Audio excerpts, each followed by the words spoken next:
Bear Grylls, मैं, आप और हमारे जैसे बहुत सारे पूरी दुनिया में उनके फैंस हैं। बट आखिरकार वो इतने सारे फैंस बनाने में कामयाब कैसे रहे? उनमें ऐसा क्या अलग है जो उन्हें दुनिया से ही अलग बनाता है? What is that special X factor? वो मैं आज आपको बताने जा रहा हूं, जो आपको भी अपने अंदर बिल्ड करना है।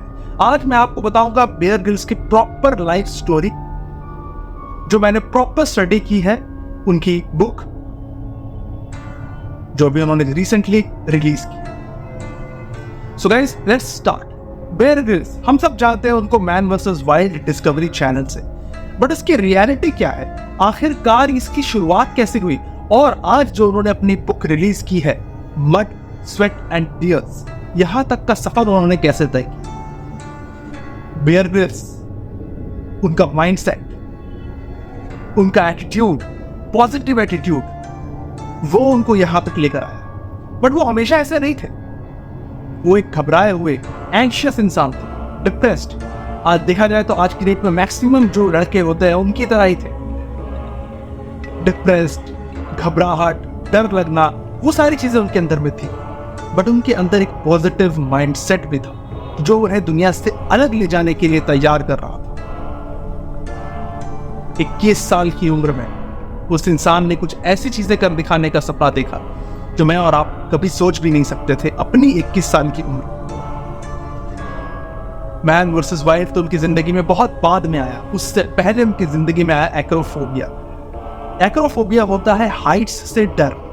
मैं और आप हमेशा देखते हैं कि बेयर ग्रिल्स जो है वो पैराशूट लेके हेलीकॉप्टर से छलांग लगा देते हैं, 16,000 17,000 फीट ऊपर से छलांग लगा देते हैं। बट इसकी रियलिटी क्या है?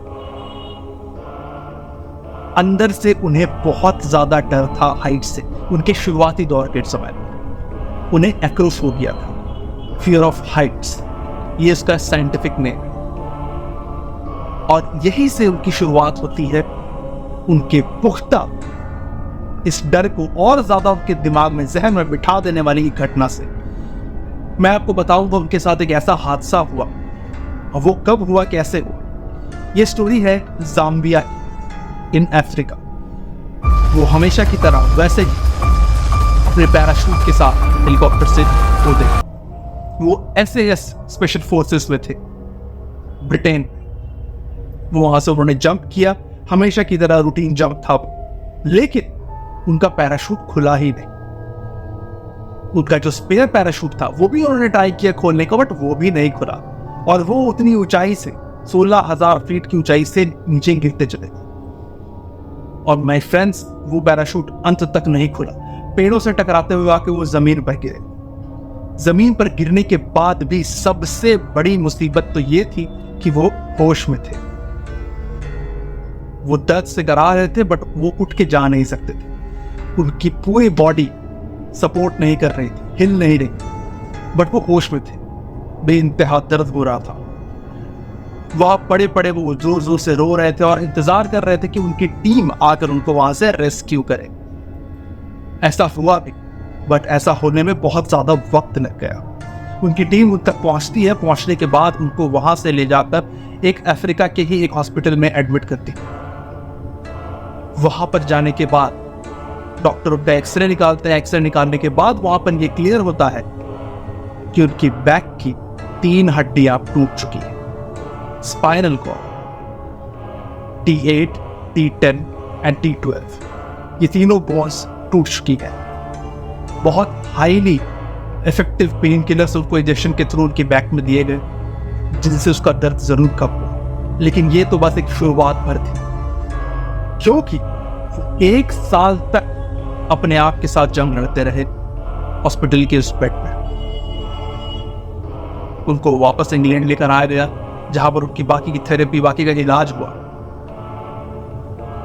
लेकिन वो दर्द जो उनको शुरुआती समय में हुआ था, उस एक्सीडेंट के वक्त, उस हादसे के वक्त, उससे बहुत ज्यादा दर्द उन्होंने अपने जहनी तौर पर सहा। एक एडवेंचर पसंद इंसान जो SS फोर्सेस में था, उसे अचानक से ऐसी चोट लग जाती है, वो चलने फिरने के लायक नहीं रहता। डॉक्टर ने सीधा सीधा उनको ये कह दिया कि आप दोबारा चल नहीं सकते।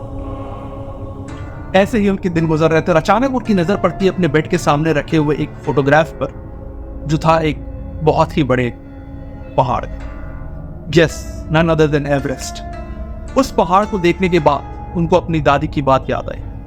उन्होंने कहा था कि अपने आप कभी भी हार नहीं माननी है, हमेशा अपने लक्ष्य की तरफ बढ़ते रहना है, कभी भी हार ना माने।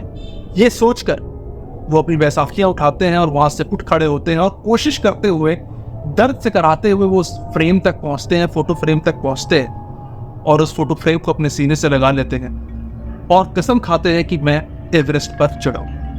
ये बात शुरुआती दौर में तो उनके फ्रेंड्स, उनके रिलेटिव्स, परिवारजनों को थोड़ी सी अजीब लगी, क्योंकि डॉक्टर ने कह दिया था कि वो चल नहीं पाएंगे, लेकिन उनका सपना एवरेस्ट में चढ़ने का था। जैसे ही थोड़ी थोड़ी उनकी रिकवरी हुई, थोड़े से चलने फिरने के लायक हुए, उन्होंने करीब करीब 250 कंपनीज को स्पॉन्सरशिप के लिए आवाज लगाई, गुहार लगाई। लेकिन जो रिजल्ट था, जो आउटपुट था, जो फीडबैक था, वो बहुत ही नेगेटिव आया।